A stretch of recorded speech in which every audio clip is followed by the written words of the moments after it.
अक्षस्रक्परशु गदेषु कुलिशं पद्मं धनुष्कुण्डिकाम् दण्डं शक्तिमसिञ्च चरम जलजं घण्टां सुराभाजनम् शूलं पाशसुदर्शने च दरतीं हस्तैः प्रसन्नाननाम् सेवे सैरिव मर्दिनीमिह महालक्ष्मीं सरोजस्थिराम्।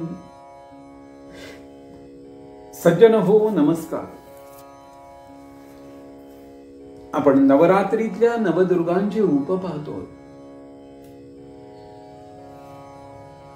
प्रथमं शैलपुत्रीति, द्वितीयं ब्रह्मचारिणी, तृतीयं चंद्रघंटेति. जगदंबेचे तिसरं जे नाव आहे तिचं नाव आहे चंद्रघंटा.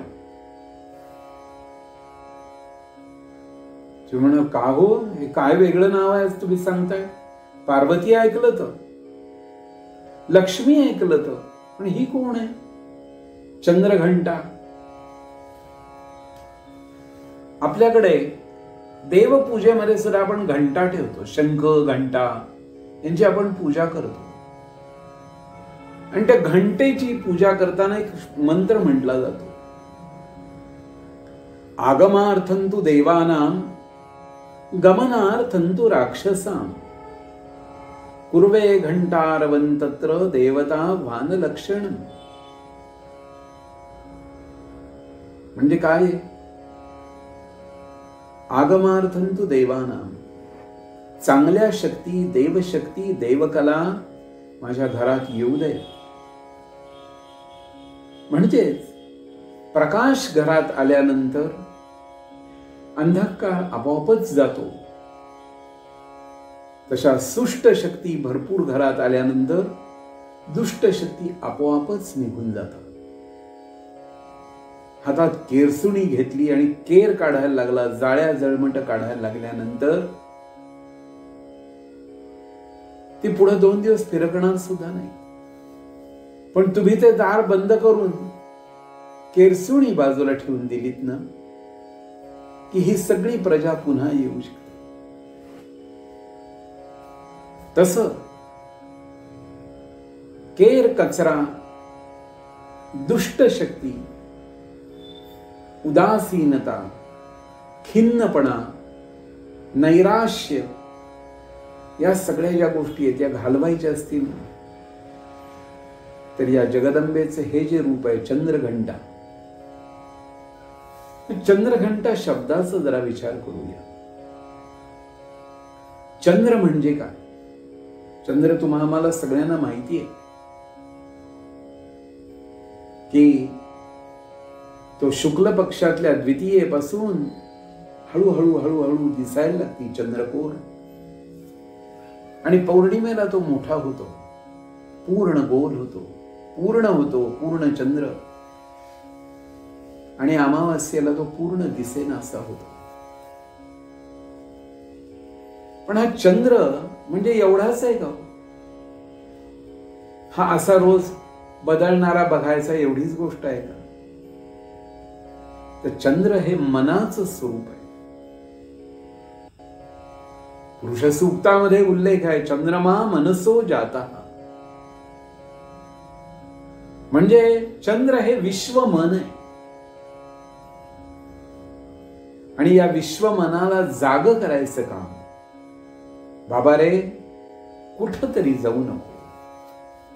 म्हणून समर्थ रामदास स्वामी सांगतात ना, नको रे मना क्रोध हा खेदकारी, नको रे मना काम नाना विकारी, नको रे मना सर्वदा अंगीकारू, नको रे मना मत्सरू दंभभारू, नको रे मना, नको रे मना. असं रामदास स्वामी किती वेळा सांगतायत. का सांगतायत? तर हे मन जे आहे हे सगळ्या इंद्रियांचा राजा बनून आमच्या शरीरात राहत असते. आपल्यावर ते स्वार झालेलं आहे आणि सतत नवीन नवीन नवीन नवीन संकल्पना डोळ्यापुढे आणून ठेवायचं आणि आपल्याला स्वप्नावस्थेत घेऊन जायचं. हे कार्य हे मन करते. दिवसा सुद्धा मी स्वप्नात असल्यासारखा असतो. माझं हे काम होईल, माझं ते काम होईल. अरे बाळ, या सगळ्या गोष्टी तुझ्या मनासारख्या व्हायच्या असतील ना, तर आत्मतत्वाला जाण्याचा प्रयत्न कर. आणि आत्मतत्वाचंच जे रूप आहे त्याला चंद्रघंटा असं म्हणतात. घंटा वाजवून या चंद्राला, याच अर्थातच या मनाला जाग करायचं जी काम करते तिला चंद्रघंटा म्हणतात. तृतीयम प्रथमम शैलपुत्रीति, द्वितीयम ब्रह्मचारिणी, तृतीयम चंद्रघंटे. तर अशी ही चंद्रघंटा देवी, तिची प्रार्थना आहे. ही दुसरी तिसरी कोणी नाहीये. ही सगळी पार्वतीची, जगदंबेचीच रूप आहे. पण ती आपल्या शरीरामध्ये जागृत हो, आणि ती ज्यावेळी जागृत होईल त्यावेळी खऱ्या अर्थाने माझं मन जे आहे ते योग्य गोष्टीकडे आकर्षित होईल. आज माझं मन जे आहे ते कुठेही आकर्षित होत आहे. माझं मन वर्तमानपत्रात आकर्षित होत आहे. माझं मन टेलिव्हिजन मध्ये आकर्षित होत आहे. माझं मन मोबाईल मध्ये आकर्षित होत आहे. घरात सुंदर पत्नी असताना सुद्धा माझं मन दुसरीकडे आकर्षित होत आहे. घरात भरपूर कपडे असताना सुद्धा माझं मन कपड्याच्या दुकानातून जाताना तिथं आकर्षित होत आहे. आज दागिने घालण्यासारखी अवस्था नसताना सुद्धा मी उगीच ते सुवर्णाचे दागिने पुन्हा पुन्हा बघत राहतो. या मनाला आवरावं लागतं. तुला चालवायला गाडी दिलीये, दुचाकी असेल, चौचाकी असेल, पण तरी सुद्धा दुसऱ्या गाड्या बघायच्या. या मनाला ही सवयच लागलेली. माशी असते ना, माशी, ती इथून इथे बसती, तिथून उठून तिसरीकडे बसते. आत्ता 2 मिनिटापूर्वी ती पेढ्यावर, बर्फीवर बसलेली माशी थोड्या वेळाने शेणावर बसते. या मनाची अवस्था अशीच आहे. म्हणून त्या मनाला पुन्हा पुन्हा जाग करायचं हे काम जर कोणी करत असेल तर ही चंद्रघंटा देवी जी आहे ती घंटा वाजवून जाग करते. बाबा रे, काय करतोयस तू? कुठं चाललायस? कुणाच्या संगतीला निघालायस?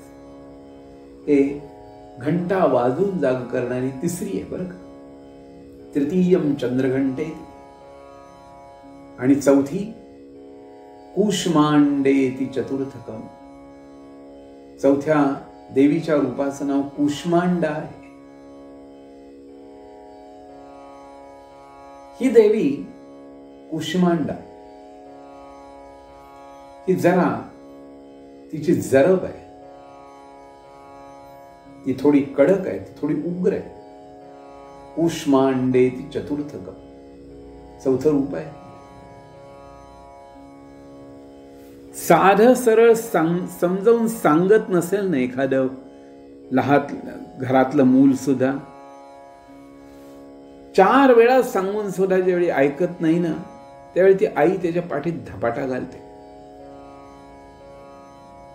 ते भोकाडपासून रडायला लागेल, पण त्याला आईचं ऐकावं लागेल.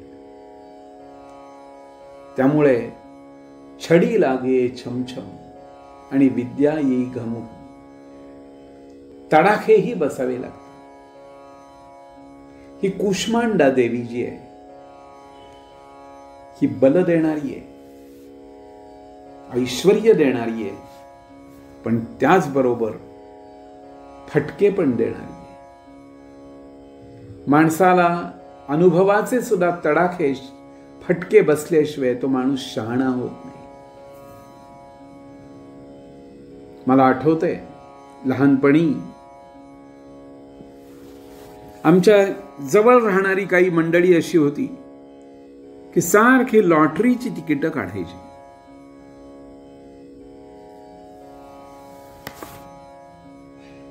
1 रुपयाला होतं. महाराष्ट्र लॉटरी, महाराष्ट्र राज्य लॉटरी. बिनश्रमाचे पैसे का हवेत तुला? का द्यावेत परमेश्वराने तुला बिनश्रमाचे पैसे? असं तू काय केलंयस म्हणून तुला हे या गोष्टी द्यायच्या? पण माणूस मोठा वेड्या आशेनं या सगळ्या गोष्टी करत राहतो. अरे लॉटरी म्हणजे जुगारच नाही का? आणि राजा ज्यावेळी जुगार खेळायला आम्हाला प्रवृत्त करतो त्यावेळी प्रजा बिघडली तर त्याचा जबाबदार राजा असतो. म्हणून आपल्याकडे धर्मशास्त्रात म्हटलेलं आहे, राजा कालस्य कारणम. आणि मग यथा राजा तथा प्रजा. राजा जर भ्रष्ट असेल तर प्रजा भ्रष्ट झाली तर त्याला काय करणार? म्हणून जगदंबा जी आहे ही इथे या कुष्मांडा या रूपामध्ये थोडंसं उग्र रूप घेते, पण फटके मारून माणसाला शहाणं करायचं काम ही जगदंबा चौथं जे रूप आहे ते तुम्हाला असं करत असतं. आणि याची जरुरी आहे, आवश्यकता आहे. फटके बसलेच पाहिजे. नुकसान झाल्याशिवाय माणूस माझी चूक कुठे झालीये याचा विचार करणार नाही. 4-2 तडाखे बसल्याशिवाय माणूस शहाणा होत नाही. म्हणून जगदंबेचं हे चौथं रूप कुष्मांडेति चतुर्थकम. कुष्मांड म्हणजे कोहळा बरं का. या देवीच्या अनुष्ठानामध्ये पशुच्या स्थानी म्हणून आपण कोहळ्याचं बलिदान करत असतो. पण कोहळा हे जे फळ आहे हे अतिशय बल देणार आहे. म्हणून कुष्मांडा देवी सुद्धा त्या कोहाळ्यासारखी खूप बल देईल, पण चुकलं की 2 थोबाडीतही देईल. ती तिथंही मागे पुढे पाहणार नाही. आणि या गोष्टींची आवश्यकता आहे आणि ते आपल्याला पाहायला मिळू शकतं. सज्जन हो, आपण नवरात्रीतली ही देवीची रूप पाहतो आहोत. दुर्गा सप्तशतीचा पाठ नवरात्रीमध्ये रोज करावा. 9 ही दिवस ब्राह्मणाला बोलवा आणि सप्तशतीचा पाठ करा. या पाठामुळे घरामधल्या दुष्ट शक्ती निघून जातील. घरामध्ये शांती प्राप्त होईल, समाधान प्राप्त होईल, धनधान्य दौलत प्राप्त होईल, मुलं बाळ होतील, सर्व गोष्टी मिळतील. पण त्याकरता काहीतरी केलं पाहिजे. ज्यांना 9 दिवस शक्य नाहीये त्यांनी 3 दिवस करावा. 3 दिवस तरी पाठ करायला काय हरकत आहे? 3ही दिवस ज्यांना शक्य नाही त्यांनी 1 दिवस करा. संपूर्ण नवरात्रात एकदा तरी पाठ करा दुर्गा सप्तशतीचा. घरामध्ये होऊ दे. म्हणजे आमच्या घरामध्ये काहीतरी अधिष्ठान निर्माण होईल. आईची कृपा होण्यासाठी काहीतरी केलं पाहिजे ना. आणि हीच गोष्ट सगळ्यांनी ध्यानात ठेवायची. कुष्मांडेति चतुर्थकम. सज्जन हो, आपण ही सगळी जगदंबेची रूप पाहत पाहतच पुढे जाणार आहोत. धन्यवाद.